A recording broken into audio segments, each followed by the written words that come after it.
We're here with Eric from the Barbarians of California. If you don't know him, you should absolutely check him out. Fantastic fucking album getting ready to come out October 4th. Um, what's the name of it? It's like, and now I'm gnashing A- my teeth. And now I'm just gnashing my teeth. Ah, You'll be forgiven for not getting it perfect. thank you, thank you.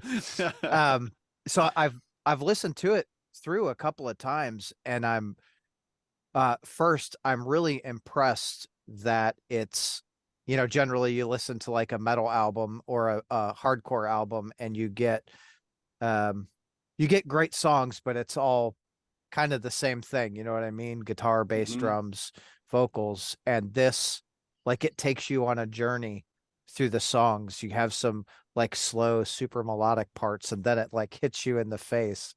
You're like, whoa, all right. Cool. Like holy Yeah. shit. So I'm really enjoying it. For you, what was the catalyst for putting this album together? So this was just an excuse to chase down some music that we would have loved when we were 17, maybe, you know? Okay. So I could say that I wasn't hearing a type of aggressive music in the current scene that I wanted to hear, and that may be my fault. As we get older, we're not as in tune, or at least I'm not as in tune with what's happening, you know, in the local scenes at the clubs, whatever. So maybe I'm missing out on some great stuff. But this just came out of thinking, hey, let's try to make some music that I wish I was listening to, you know. And I guess that's hopefully that's why anyone starts a band or makes an album. But you know, that's certainly the case here.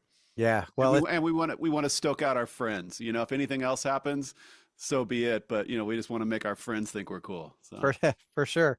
Well, I think a lot of bands that last, they make music for them, right? Like, what do I want to yeah, hear? What do I want to play versus, going for an ulterior motive, like, oh, I want to sell a million albums or whatever yeah, that looks like, yeah. Um, so this turns out really great. I dig the artwork too. It's interesting enough where you go, what is going on here? And you have to really Yeah. dig And into it. it's the art, the cover, the album cover is so not metal and so not Yeah. hardcore. That's what makes me like it. Like it's a cool curveball. And to me, it looks like a 1990s surf brand. Like that would have been their ad in a surf magazine or something. Yeah, So for yeah, sure. we're all in. It's all good. So is there an album or a song on the album for you that sticks out that you like more than maybe something else? Uh, at this stage, I would say the first song on the album, which is called "The Library," that's my heavy hitter right now, and it was one of the later songs. So you know you always run the risk of just liking the newer song, and it's one of the newer songs. But you know we'll see over the span of time. But that's a favorite. I love just the ground that it covers. Yeah, you know, it goes a few different places and has some different sounds that all harken back to an influence here or there, you know, from my youth or Aaron's, you know, background as well. So that would be a good one. Yeah, that is a really good song. And I like, like I said, I've listened to it a couple of times, and so far, like in my mind, there's not a bad song on the album. Like Oh, every you're si- too kind. That's wonderful to hear. it it's like every song hits something a little bit different than the Mhm. song previous, and it's like, Yeah. oh, like cool, that scratches that itch, and oh, you Ah, could get yeah. into it and groove. So I appreciate that you guys put this together to put out. This is All right. You're making my day. Look at this. awesome. Yeah. I just think it's fucking awesome. So I like sent my couple of my friends. I'm like, hey, they got a new Mhm. album coming out. You guys got to check them out. You're really gonna Yeah. fucking dig it. So Very cool. Very yeah. cool. Yeah. So do you like when this gets released, do you have like goals or thresholds that you wanna cross with it? That's a great question. I throughout this whole process, I've been asking myself that daily because I really don't know. Me personally, I've never stopped working in music, but this is the first time in a couple decades that I've written performed and released music. So it's such a new world now with streaming and kind of the instantaneous. You could finish a song and a week later it's out in the world, and there's good and bad to that, right? And so I don't know. I don't know what to compare this to, what to hold it up to for expectations, but I'm just having a blast. I feel like I'm 16 again. It's just been fun, and I mean, it's been very DIY. I've been mailing out the T-shirts in the morning, and checking on the vinyl pre-orders and whatnot. So it's very kind of punk rock in that sense as well. And yeah, I don't know a year from today what things will feel like. I don't know what the morning after our first show will feel like. It's just taking it as it comes and being appreciative for every step. That's awesome. Like living in the moment versus like Yeah, going, trying okay, to, which isn't yeah, always easy, right? We all look for the next thing and kind of hinge our expectations on what you want to achieve next, and it's cool to just trying to yeah, be present and enjoy what's going on in the day during yeah. that day. Well, it's so important because now I was at a show Saturday night, and I I go to a lot of shows, so I try to really enjoy just watching the band perform, and I'm that guy that listens for the imperfections and go, oh, Yeah, okay, they hit yeah, there, but yeah. it still comes together. But they're a couple of younger folk, I'm pushing 50 now, so like Mhm. a couple of these younger kids right in front of me, and they're both like every song put up their phones for like three-quarter of the song, and I'm like, oh man, like I know. I don't want to be that guy, but I'm like, oh Yeah. I know. And will they ever watch the video? Maybe they will, and maybe it'll be a time capsule. Like there have been a couple times I've pulled out my camera at a show, and 10 years later, I'm actually kind of psyched I have that 20-second video, yeah, But for the most part, none of us watch that stuff. And um I know, you're right. You don't want to be the grumpy old guy in the back saying, "Hey, get your phones out of here," And yeah. so hopefully, hey, hopefully they captured a memory that will actually mean something. Um, I have a good friend who he has a 17-year-old son who's turning into a big kind of hardcore and metal fan, and that's fun to watch. It's fun because he'll hit me up and ask me questions about like obscure bands from 25 years ago, and I'm just like, "How did you're Yes. 17?" Yeah, it's cool, And so like that he gives me this one kid is giving me faith in the new generation, Well, it's I'm going to tell you, single-handedly. it's really impressive to see where the kids are now, because like my daughter, she's 17, boyfriend's Mm, 18, and yeah, I don't know, they've been together a year and a half, I guess, and they go to a lot of shows, and every time the boyfriend comes over, he's like, "Hey, what about this band? Like, have you yeah, listened to them? What do you think?" And I'm like, I I appreciate that. yeah, You know, yeah, like I want to keep the arts going, totally. to I I have my kids are younger. I have a 7 and a 10-year-old, and they like music, but they're kind of figuring out what they think about it. And like I'm praying that we'll have some of these shared moments and that they'll, actually think, whoa, dad actually had an answer for that question or had some insight on, yeah. on music or something that I care about. So we'll see. Who knows? Who knows what Well, kind of music they'll get into? what I found is there's like it goes in waves. Like, Yeah. so my daughter, real young, up until she was probably 11, she'd go to shows with me, have a great time. She's meeting people, and then she gets to like 12 and she's like, "Yeah, you're Yeah. not cool anymore. I don't Yeah. want to," Totally. but now I'm like, "Hey, you want to go to a show?" And she's like, "Oh, who is it?" And I'm like, "Oh, it's so and so from this place." And she's like, Mm, "Cool, let's go." I'm like, "All right." yeah. Like Great. getting back Yeah. cool dad again. All right. Well, fingers crossed. We'll see. We'll see Yeah. when mine get a little older. So do you have plans to take them to some of the heavier shows when they're a little bit older? Not sure. I'm not going to force it, but hey, if they're into it, I'll totally be the nerd dad that's telling Yeah. them all the backstory and way more information than they may want. Yeah. So we'll see. Yeah, we'll see what comes of it. I mean, my mom played a role in my early influences. I mean, we listened to Michael Jackson and Led Zeppelin in the car all the time. Remember those two? Those are the two standouts. that my mom had a bunch of Led Zeppelin cassettes, and then we would always have the Michael Jackson on queued up, you know, when I was 10 or whatever. So I remember those moments, and so hopefully those will come back around for me as well. Yeah, I think they will. I've got faith in you and Hmm. kids, just their curiosity, right? Yeah, yeah, That's the biggest thing. So like, it's funny you say Michael Jackson. That was my first concert ever, was Michael Jackson. awesome, very cool. Yeah, that's a good one. I can't pull anything that big. Uh, It was, I honestly, I don't remember any of it, but I know Yeah, it was on the Thriller tour, and no way. I was probably Wow. 6 or 7 at the time. So it's like, Yeah. oh, Amazing. Yeah. I remember buying the Thriller cassette at Tower Records. So that's as close as I yeah, got to MJ. that's all Yeah. right. Tower Yeah. Records, that's like not around anymore. Oh, it breaks my heart. I watch, have you seen the documentary? I have not. Oh, it's awesome. You got to see the boy, I'm not I'm always horrible at names. In these instances, I should drop the name and give it a nice plug. I can't even remember the name, but anyone can search up Tower Records documentary. It's awesome. Cool. I'll have to check it Yeah. out because I'm Yeah. really interested in, just like the history of anything to do with Oh music. yeah. Oh yeah. You know, And so and it originated from Sacramento where I'm from, so there's even an extra layer of yeah, cool to it, you know. you're like, this is like super awesome.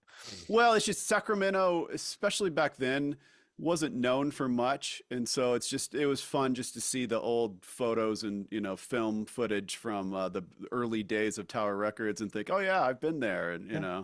I Yeah. remember that, that window was Yeah. super cool. Yeah. Totally, totally. Sacramento had a lot of good stuff come out. Yeah, I'm a big Deftones fan, of course. Like, Yeah, I was very lucky to have grown up in Sacramento at the time I did. There was a quite a scene that I feel like wasn't at that level before and hasn't been after. right. So that was fun. I mean, my old bands played our first shows when the Deftones were playing their first shows, and like so I've known those guys since we were 18 years old, Yeah. and so yeah, it's amazing to watch them be more successful now than they ever have been.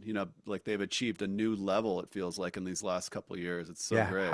How crazy is it? Like, Yeah. I remember Awesome. seeing them in the 90s and just being like, oh man, like this is awesome. Like they are huge at this Yeah. point.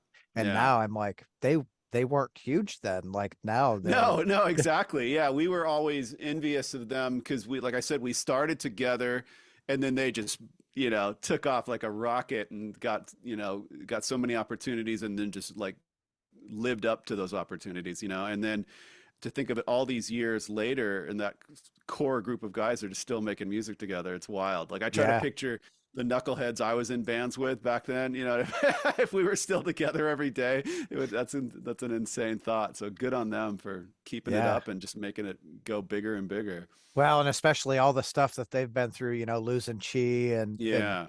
and the addictions and all that. Yeah. It's like Yeah. for I think a lot of people don't realize getting into a band, it's very much like a marriage. You guys have Hmm. to really be there through thick and thin to to hit those, those stellar like thresholds doing Yeah. like they No, do. you're right. They went through the highs and the lows and have come out the other side somehow. And any rock and roll group, that's such a hard feat, and so it's just fun to have, yeah, lifelong friends that are at the peak of their game now, after all Yeah. these years. Yeah. I'm excited to hear what they've got coming out. Yeah, I know. I know. I've been keeping track a little of this, the stages they've been at with making this record, and it sounds like it's pretty close. I won't speak for them, but Yeah. yeah. Well, I mean, I'm sure it'll come out when it's ready, and Yeah. there's a lot of people obviously ready for it because they have not put anything out since Gore, right? Yeah. Was that the last one? I feel like there was one more. No, I don't know. Once again, titles. I'm going to get all yeah, the titles wrong. So I may be thinking of one of the earlier. Yeah, yeah. They're yeah, due. They're they due. They take their time, but it's coming. for Yeah. sure. So what are you listening to right now that's like got your attention? Oh boy. I need to have better answers on deck for these. You know what I've enjoyed, and this is a little different, but the Cavalera Conspiracy has redone those old Sepultura records. Yeah. Those have been fun. Like that's been fun to hear their because they're staying true to kind of the sounds and the spirit of the old version, but like elevating it. Yeah. So that's just something that I definitely pop on those recently, like in the heavier genre. That'd be something I would gravitate towards. Boy, Redoing what do those, I? I think, with the years of wisdom that they have now, it Yeah, really helps, you know? yeah, and Sepultura, what a sad story. Because like when my algorithm is full of like the old clips of them playing a festival back with the OG lineup, Yeah. and they just are crushing, and hey, I hats off for them for the that they went their separate ways. Both groups have done good work. But man, I wish they could come together. And then, now this whole Oasis reunion, like I keep Yeah. thinking, hey, come on, Sepultura, baby. Yeah. let's Come let's on, get the guys. boys Like, back together. Yeah, yeah. yeah. Yeah, that would be God, that would be phenomenal. That was actually my daughter's first like heavy show was Hmm. Max and Igor doing Return to Roots. No way. Yeah. Okay. Yeah. Look at that. I got to tour. I did front of house sound and tour managed a band that was opening for Sepultura on the Roots tour. So I got to go on the original Roots tour in '96 or whenever that would have been. Right on. And it was cut short, but like that's an instance. If I would have had an iPhone and could have filmed some of that, I'd be so psyched to have that now. Like I didn't capture that experience enough, those like 2 or 3 weeks on that tour. That's an instance of something I wish I could relive through some material that I'd captured. Well, but that's what makes those memories all the more like special too, right? Maybe so. Maybe yeah, maybe maybe my memory of it was even better than what it was, or I don't know. But boy, they are kicking so much ass on that Yeah. tour. Yeah, those were really good days for them. Yeah. And to see them now, um, even, Sepultura with its current, well, I haven't Hmm. saw them with the new drummer, but when they had Eloy was Yeah. they did good, but it wasn't, of course, it wasn't the original lineup. Well, and what are they going to do, right? We get the hands we're dealt, right? And so I think it's awesome that both entities have gone on and done so much, and yeah, I watched some of the drum cam footage of the new young drummer. He's pretty awesome too. So Yeah, and that's so funny because where was he? He was with where did Jay Weinberg go? he went to suicidal tendencies. So that's where that drummer came from, was Suicidal. Jay went to Suicidal, and then Eloy went to Slipknot. Okay, I didn't know the suicidal Yeah, switch. I guess I didn't know that part of it. Interesting. Okay. yeah, it, Yeah, I know Jay shows up all over, right? He plays with. I mean, I saw him recently filling in with the E Street Band with yeah, Bruce Springsteen, which is pretty cool to watch him being his wild self playing with Bruce. yeah. Trying to fill in for his dad's shoes, Yeah, yeah, right? yeah, Which totally. good for him. Yeah. So I don't remember where I was gonna go with that.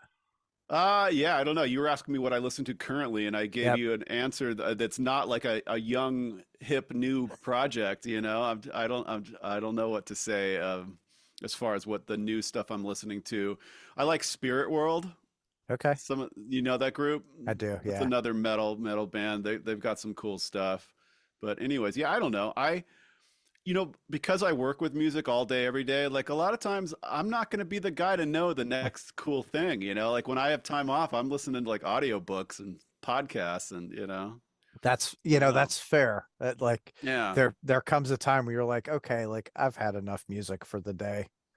Yeah, and I'm so another symptom of this new streaming world is it's amazing to me that anybody gets any attention because our attention is being fought for by Hulu and Netflix and Spotify and Audible and podcasts and Yeah. it's like putting out this music now. I don't like I said I don't know where the benchmark of success is and what I will consider like hitting our mark, but the fact that anyone's even listening with their attention being pulled so many different directions, it's just fun and it's cool. Yeah, you're right. I mean, it's definitely not like it was when we were growing up. You know, Yeah. you had to go to the record store and go, okay, well, this album looks like it could be really cool. Man, I hope it's good because I'm gonna buy it. Yeah, and I remember, me and my friends, well, hey, I'll buy these two if you buy those two. Yeah. And then maybe we'll make cassettes for each other. Yeah, do some good old tape trading. What was the writing process for the upcoming album like? So it started off, it morphed over time, but it started off the genesis of the first few songs was me alone coming up with some, like I said, trying to create some music that I just wasn't hearing out in the world and not knowing if I'd ever do anything with it. It was just a little pet project. My thought process was if I like this stuff, I know a bunch of people in bands, I'll give it to some different singers. Maybe, they'll collaborate on a couple songs. Maybe I'll self-release it. Maybe it'll just be something that we work on for our buddies. Yeah. So years went by. I just was kind of collecting riffs and parts, and some of them I turned into like more fleshed out songs. Some were just scattered ideas. Um, Obviously I've been working with Aaron on the AWOLNATION stuff almost nonstop for the last decade or so, and he caught wind that I was coming in early, staying late, pecking away at some different ideas. He finally pressured me into playing it for him, and luckily he dug the first couple songs that he heard, and he said, "Let me get on one of these." And so he recorded vocals on one. He said, "Let me hear that other one again." And came back a day or two later, had some ideas for that. And then on the third song, he said, we have a band now, right?" And I'm like, "Okay, I guess we have a band." And he's he's great, and he has a level of confidence when it comes to writing and creating music that you need to like push a song forward and get it done. Because when is something done? It's so hard to know when a song is Yeah. done. You could mix it forever, you could rearrange it forever. He was good at kind of culling through these ideas that I had and saying, that one's great, that one's not so good, this one should be slower, this one needs a change. And then it just really started coming together. Once we had about maybe 5 or 6 songs, the process probably got more collaborative from the beginnings of ideas to where he had some guitar parts. That song, "The Library," that I was telling you about, started from Zach, our other guitar player, came up with that really cool kind of tapping almost intro section that launched into that whole rest of that song. So yeah, it started off with just like me alone throwing riffs together, and then by the end it was definitely maybe more of a kind of a traditional band style project of working together. It's funny how that, how that seems to come together. Yeah. I always enjoy, hearing that, that process because you're very cognizant that it started off as, well, I was just doing it, to get something out there and to do it. Yeah. And now, oh shit, we are a band, okay. Yeah, and along the way in those, especially in the earlier stages, there were parts that I would say to Aaron, like I'd play him a song or a piece of music, and he'd go, that was okay," and I'd be like, "No, no, you're sleeping on that one. Like let's check that one out again." But I look back now, and he was right. Like he somehow had a good filter. Like if I had a bunch of stuff, I maybe was a little too high on it. And he did a good job, and now I can see that some of those cast-offs weren't quite as good. And so maybe I can still tune them up. But yeah, that was the hindsight on that was pretty impressive. That's awesome. But I think a lot of times, especially when you're trying to do something and put out a new album, to have another set of ears Yeah. on it, is it's real nice. I mean, from just being on the Hmm. audio side from things Yeah. also is like the band goes, man, this is great. And you're like, if we do blah, blah, blah, like it's gonna, Yeah, when it works, it's great. It can also drive you crazy if you're yeah, trying to make it, a square peg fit in a round hole with somebody that's never going to agree with you, right? But yeah, Aaron and I have a good thing, and so we were able to navigate it quite yeah, well. So. that's awesome. So sorry. I was gonna say too many cigarettes, but I don't smoke. Yeah. Yeah. So in your years of touring, is there a time that really stuck out to you as like, aside from Sepultura, of course, that Yeah. was like, man, this was Yeah. really awesome.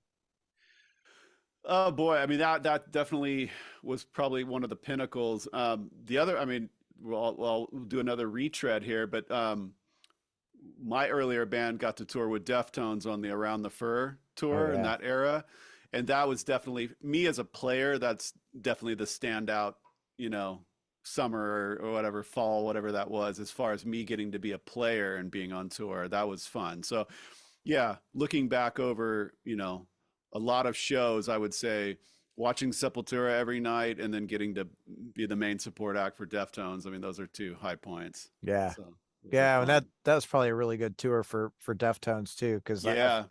Around the Fur was like their breaking, you know.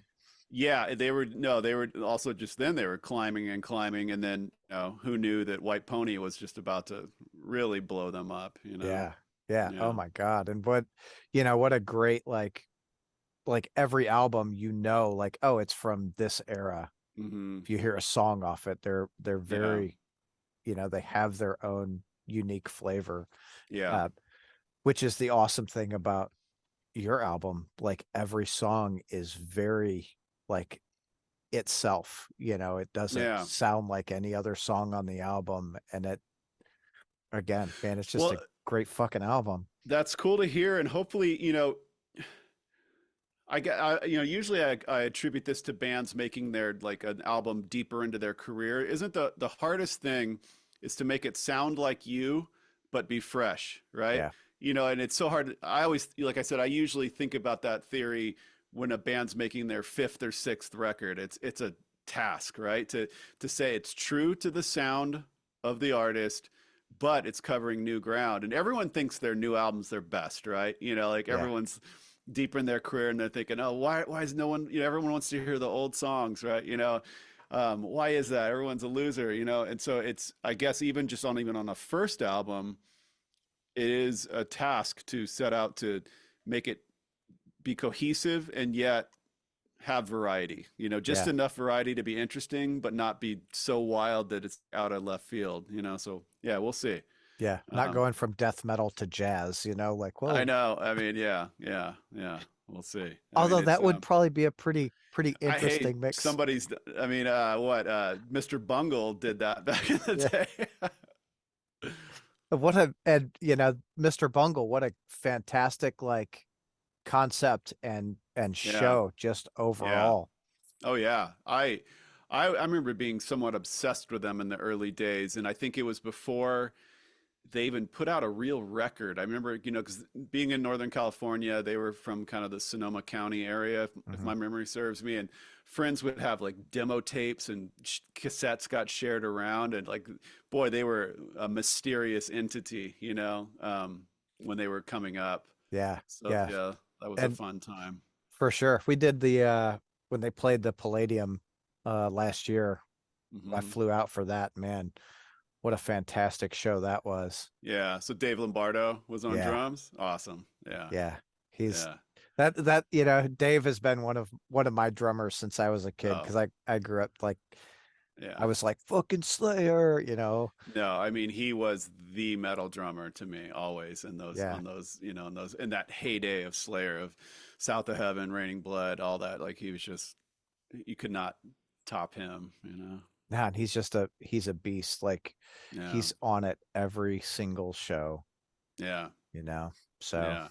That's another one. Like hats off to Slayer's current drummer, but like man, I wish that those guys could go out and play together. yeah. Yeah, that would be like they were like, oh, Slayer reunion this year. And I was like, okay, they'll play a couple of shows. Like that'll be cool. I wonder, is it going to be Paul or Hmm. is it going to be Dave? Because that would be Yeah, so cool. yeah. But then you hear Carrie like, fuck Dave, or whatever I he know. was I think saying. it got, from what I've read, it got pretty bad between them, and so who knows if they could bring it back. But hey, they sound great. They sound great. For Yeah, sure. Paul Bostaph, is that how you say? Yeah, Yep. I don't know if it's Bostoff or Bostaff or yeah. Anyways, he's awesome too. I don't want to take away from him, but yeah, I mean, Dave, just that ride cymbal, right? It's just defining. for sure. Yeah, Like, oh God. Those old days of that's fun. I love having this conversation about old yeah, metal because like yeah. I'm like, oh, I can nerd out a little bit. Yeah. So growing up for you, obviously, we know a couple of the bands you listen to. Are there some other bands that really like helped solidify like your love for heavier music? Yeah. So, for sure. I was an interesting case because I loved Slayer and Anthrax, and then I loved REM. You know, I was kind of a bipolar like as a kid. Yeah, what other like earlier stage? Like I loved the Anthrax offshoots like SOD. I had Oh a yeah. big spot in my heart for those riffs that Scott Ian had on the SOD record, you know.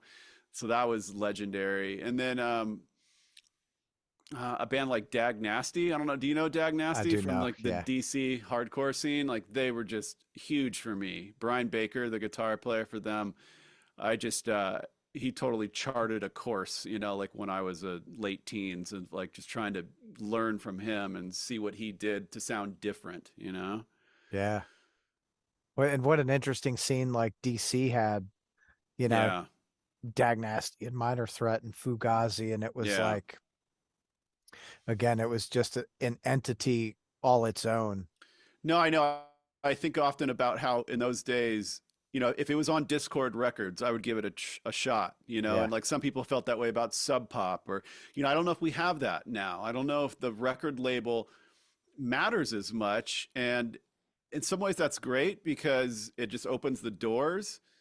But also there was kind of a continuity back then, whether it was 4AD records for shoegazer stuff or like I said, Discord or in the West Coast, like SST records or Metal Blade or Or Roadrunner or Epitaph or yeah. Epitaph. Yeah, like there was such these identities.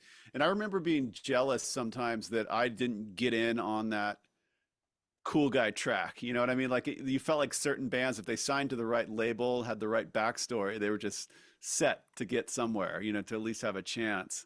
Now it just feels like everything's so open and I don't even know what record labels what they amount to as much now and like there's just not I don't know who you would think of as like oh, if it's on that label, I'm probably going to like it.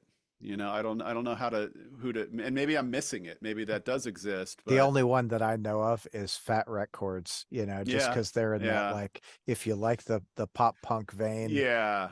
they've Oh, got I that on know. lock. And that was never my my style of pop punk or you know what I mean? So yeah, I know what you Yeah. mean. And I guess they still I certainly would have said that about Fat, you know, 10 years ago and maybe they still are, you know. I haven't kept up with them. Yeah, I think they still do a pretty good job of sticking with, what Mm, they've always done. But yeah.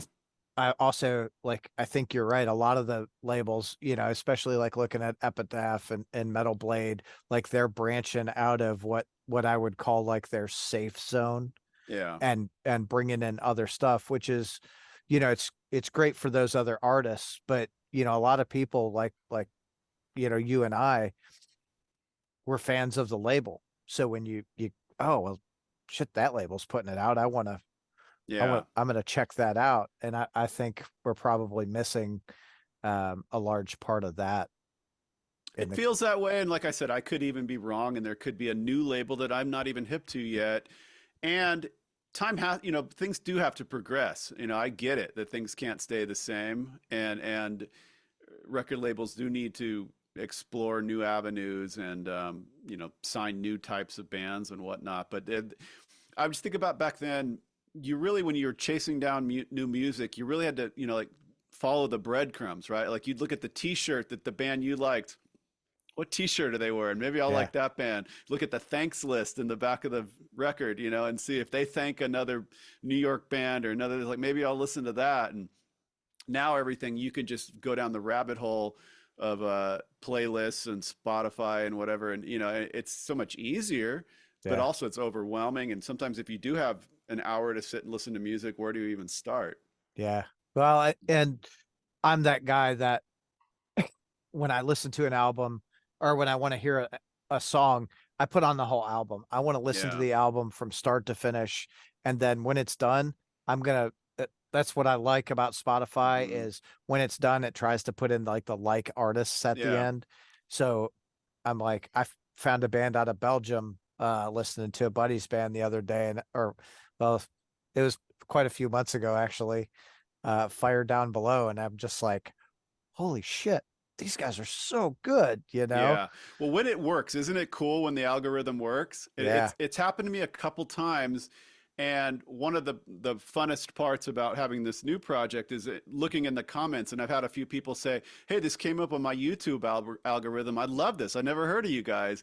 And I'd love to see the robots working, right? You yeah, know, the machine, because that's what you'd hope, right? You'd hope it enriches your music experience and is smart enough to say, oh, if you liked these five things, you might like these three others. And I've had it work a couple times. You know, I haven't struck gold too much yet, but it is fun. And it's been fun to release music and then to kind of listen to your song and then see what comes next. You know, yeah, that's kind of a fun game to see who it's linking you to. And sometimes it's way off, you know, yeah. especially when the songs were newer even and had less history or anything, it would play something completely off afterwards. But a couple times, I wish there was almost an easy way, and maybe I'm missing it, but like to put in your song and then just have it auto generate a list of the 25 things it might think, you know. I feel I like don't, there's a way to do like an SEO type thing for that, you know, and yeah, I just don't know if it'll give you just the list without going through and actually listening. I guess that's something to research, you know, because it's almost fun just to see where, and I don't know how much of it's human versus just, you know, some sort of algorithm, but to see who you're being grouped with. And I'd love to know who our songs are coming up after, you know? yeah, I wonder what that algorithm looks like too, because it's Yeah. like if the newer songs obviously they don't have anything, and you're like, oh, I'm Yeah. listening, you know, death metal to like Celine Dion, like Yeah. what Yeah. happened here? Well, and it's I've heard of I've heard that Spotify is less human driven now, just the Yeah, staffing and that the playlists and whatnot are more computer, you know, created versus kind of the gatekeeper or the tastemakers. So I don't know, you know. I don't know yeah. where who's putting it together. It's a very different world doing, you know, like the Spotify world versus, you know, the radio stations, Yeah. you know, in the 90s and 2000s, you know, Oh there yeah. was they they chose what you listen to. You could Yeah. call them and request, and they're like, Yeah. no, we're gonna do No, I did this. that. I remember as a kid like calling and actually, you know, getting through and thinking, oh, I made my request. Now I'm going to listen. And Yeah, then hours would go by. And it just didn't happen. yeah, And I remember like, I mean, we may have even done it for Deftones. I don't know, but I remember friends bands having campaigns and like asking like, hey, everyone call this station in the afternoon. And I remember, you know, trying to do my part and thinking, oh, if enough of us call in, you know, they'll pay attention and play it, you know, who yeah. knows how much of It that happened. it was probably like a 50-50 chance on if they were actually going to listen to the, you know, the Yeah. requests. Well, and you know, which intern is answering the phone that might or might not write down what you actually said, you Yeah. know. Yeah, It's but like, it's oh, what a different time and place when the radio had so much power. And then getting into college radio. I remember I went to UC Davis up in Northern California, and I had a friend who did like a midnight to 3 a.m. shift at the college radio station, and getting to go and hang out with him was just the craziest thing because just digging through all the records and, you know, because that was a space where I would not have had access to that stuff, you know, where right. now you have your streaming membership or, you know, monthly subscription, you can dig up the most random things if you feel like it, if you take the time. But back then I had to go down to the record Yeah. the radio station at 2 in the morning and try to remember, have my list of everything I wanted to try and look up, you You're know? like you're like, okay, I found that one. Damn, I can't find Yeah. that one. Can't Well, find and that one, or that one's skips, you know, the vinyl scratched on that yeah, one. I can't. that was the cool thing about CMJ, the College Music Journal, Yeah. is you'd get it monthly. Was it monthly or biweekly? And it came with a CD, and you're like, Yeah. cool, I'm gonna find some random shit on here that I really adore. Yeah, there was a few of those. That brings back a memory I haven't thought of in years. But yeah, those CD compilations that would come with like an industry thing. And I remember having a couple friends that had access to those, and I'd like go rummage their shoe boxes full of, you know, weird, yeah, whether it was CMJ or I'm trying to remember, there was a couple. I don't even know if they would have been blogs because I don't even know if they had a web presence so much yet. Like in Mm, the late '90s, it might have been more print magazines that just went around within the industry. And then I remember some of the like the British music magazines. They would come with a CD every month. yeah, And compilations were huge back then because you yeah. you really could find new things. That was like a playlist. Getting onto one of those compilation CDs was the equivalent of now being on a playlist, I guess. Yeah, you're absolutely right. I never thought about it in Yeah. that, like in those terms, but Metal Blade put out it. That was the other thing with Hmm. the labels. They put out those compilations because they want you to listen to Yeah. the rest of Yeah. those bands, and you like, oh, I really like that. So then you go like deep dive, and Yeah. there was no internet, so you're not like, oh, I'm just gonna Google, I you know. know. No, you couldn't Google. You'd have to just like go and find if it's metal, like find the Kerrang issue of Kerrang and look in the Yeah, back and see if you could find a review and see if they even have an album out yet. And sometimes you'd find a great song on a compilation. They didn't have an album out. They put out the album wasn't as good as the yeah. song on the compilation, or vice versa. So yeah, yeah. Oh man, the good old days. I feel like it, right? I feel, and probably every generation thinks their 18 to 24 year old period is the high point of music. But I feel like, if you said you're almost 50, we're similar age. Like, Yeah. we lived through a great time. Absolutely. And I think, now obviously for the kids now, they have so much access to music. It's fantastic, but I do have a little bit of like, man, I wish they could have experienced some of this when we were growing up. Well, the good news for them is they have access to all that music on top of everything else that's come since then, but Yeah. they don't have access to the experiences of living it in the moment and going to the show. Yeah, searching down. Like I remember driving, an hour and a half to a record store that I thought was going to have that record that I couldn't find anywhere closer to me. Yeah. And sometimes they didn't have it once you got there, or they did and you scored, or sometimes you went through all that trouble, then you got it and it wasn't as good as you hoped it would be. But like there was such a tangible aspect to being a music fan in the 90s and early 2000s. It's just different. It's just different now, whatever, It but like absolutely I, is. like I said, the benefit they have is like my friend's 17-year-old son, he's asking me about this obscure, Bay Area punk band from, 2000. He has that and everything else, Yeah. and he can probably find a lot of it, like we all have those certain albums that haven't made it into the streaming world, that you kind of hope to be able to dig up and they're not there, but like it is just a sea of music that we all have access to now. Oh, it really is. And I there was a guy that he was a salesman, a traveling salesman, and he collected music anytime he went somewhere. And he Mhm. had some huge warehouse.